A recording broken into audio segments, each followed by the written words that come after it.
하나님이 은혜를 더하시는 하루가 되시기를 바랍니다. 7월 5일 수요일 아침 묵상의 시간입니다. 오늘 우리에게 주시는 하나님 말씀은 신약성경 디도서 3장 8절에서 11절까지 말씀입니다. 이 말이 미쁘도다. 원하건대 너는 이 여러 것에 대하여 굳세게 말하라. 이는 하나님을 믿는 자들로 하여금 조심하여 선한 일을 힘쓰게 하려 함이라. 이것은 아름다우며 사람들에게 유익하니라. 그러나 어리석은 변론과 족보 이야기와 분쟁과 율법에 대한 다툼은 피하라. 이것은 무익한 것이요 헛된 것이니라. 이단에 속한 사람을 한두 번 훈계한 후에 멀리하라. 이러한 사람은 내가 아는 바와 같이 부패하여 스스로 정죄한 자로서 죄를 짓느니라. 아멘.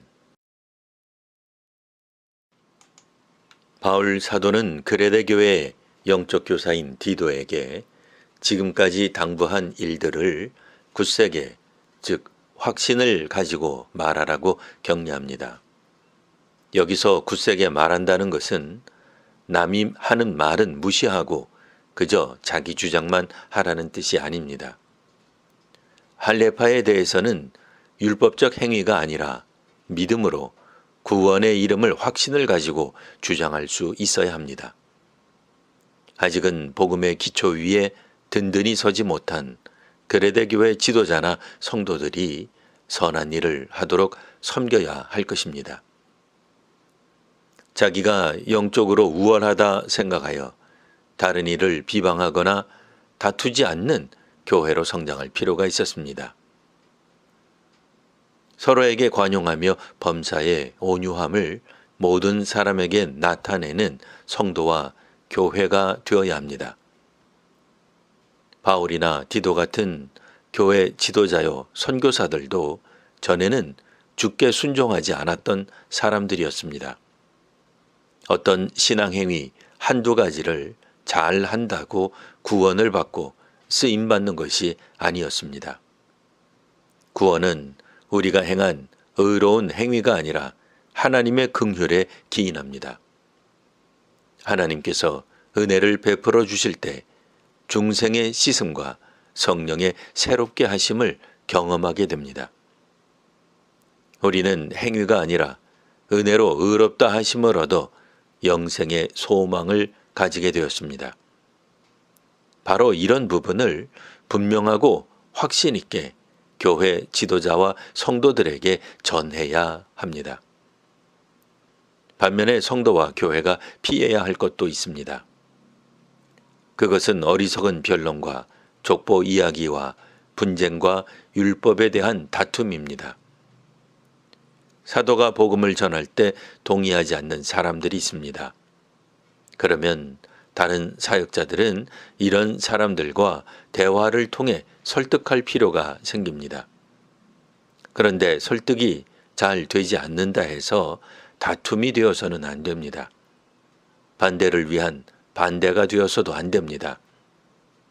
유대인이든 이방인이든 자기 족보 이야기에 자부심을 갖습니다. 서로 적개심을 갖는 언쟁이나 물리적 충돌이 생길 수도 있으니 피하라고 말씀합니다. 유대인은 율법에 대해서 언제든 싸울 준비가 되어 있습니다. 누구든 율법을 비난하거나 훼손한다고 생각하면 목숨을 겁니다. 오늘날 우리 중 어떤 이들은 특정 주제에 대해 다른 관점을 전혀 용납하지 못합니다. 경우에 따라서는 국민과 나라의 이름으로 반대하는 이들을 정죄합니다. 따라서 이런 유대인들과 다투는 것은 무익하고 헛되기에 피해야 합니다. 복음을 강요할 수 없습니다. 복음은 주입식 교육이나 세뇌할 수 없습니다. 우리는 이 세상 가치관을 따라 오랫동안 살아왔습니다. 자기 나라와 역사가 옳다고 믿고 살았습니다. 유대인들이 자신들의 족보, 즉 역사와 율법에 대해 무한한 애정과 자부심을 갖듯이 이방인도 그리스 신화에 기초한 자기 역사와 종교 이야기가 옳다고 여깁니다. 사람들은 종종 자기 역사와 세계관을 복음에 섞기도 합니다. 그러니 교회 지도자들은 복음에 대해서는 확신을 가지되 세상적 가치가 혼용된 부분을 가지고 성도들끼리 다투기보다는 선한 일을 하는데 시간을 집중할 필요가 있습니다.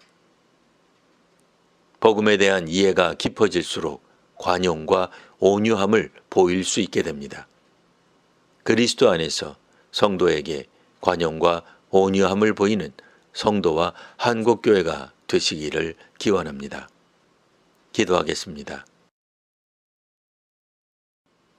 하나님, 지도자가 될수록 율법과 틀에 매이는 경우가 있습니다.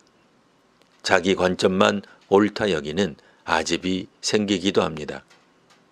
주 안에서 은혜로 구원에 이르게 된 것임을 기억하며 복음을 더 깊이 이해하는 저희가 되게 하옵소서. 세상에 속한 가치관 때문에 교회가 분열되지 않게 하옵소서. 복음에 입각한 선교적 교회가 되게 하옵소서. 예수님 이름으로 기도합니다. 아멘.